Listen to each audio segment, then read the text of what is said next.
आज आपण बनविणार आहोत खमण ढोकळा। तर त्यासाठी एका पातेल्यात घेऊया 1 वाटी बेसन, 2 चमचे रवा, चवीनुसार मीठ, 1 चमचा साखर, पाव चमचा हळद, 1 चमचा लिंबाचा रस आणि आता अर्धा ग्लास पाणी घेऊन मिश्रणात थोडे पाणी टाकून मिक्स करावे।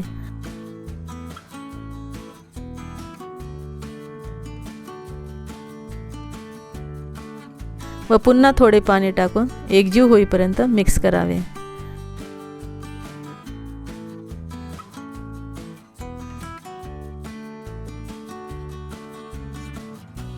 बॅटरमध्ये गुठळ्या राहणार नाहीत असे स्मूथ बॅटर तयार करावे। आता हे थोडे रेस्ट करायला ठेवून देऊ। शेवटी ढोकळा छान फुलण्यासाठी 1 पाऊच इनो टाकू। त्यावर थोडे पाणी घालून पुन्हा चांगले फेटून घेऊ।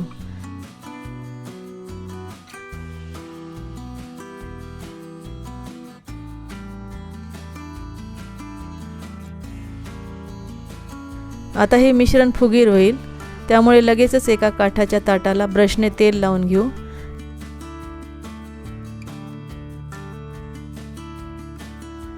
व त्यामध्ये हे मिश्रण लगेच ओतावे। तेल लावल्यामुळे हे मिश्रण ताटाला चिकटणार नाही। आता आपण एक इडली पात्र घेऊन त्यावर हे ताट हळूच ठेवावे व झाकावे आणि 15 मिनिटे मीडियम फ्लेमवर होऊ द्यावे। आता हे उघडून एक टूथपिक टाकून बघावे। चिकटत नसेल तर ढोकळा तयार झाला आहे। थंड होईपर्यंत आपण ढोकळ्यावरचा तडका तयार करू।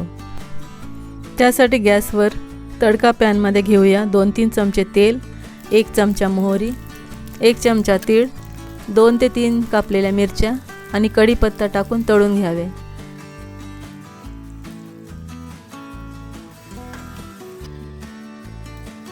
आता सुरीने ढोकळ्याचे साइड्स मोकळे करून घेऊ आणि प्लेटमध्ये काढून घेऊ।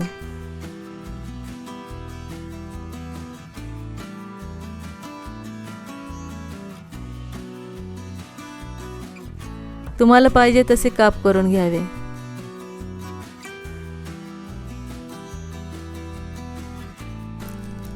बघा ढोकळ्याला कसा स्पॉन्ज आलाय आणि सॉफ्ट देखील झाला आहे।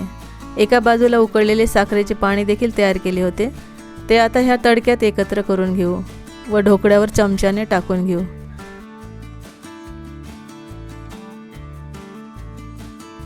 आता त्यावर सुक्या खोबऱ्याचा किस आणि कोथिंबीर टाकून सर्व करावे।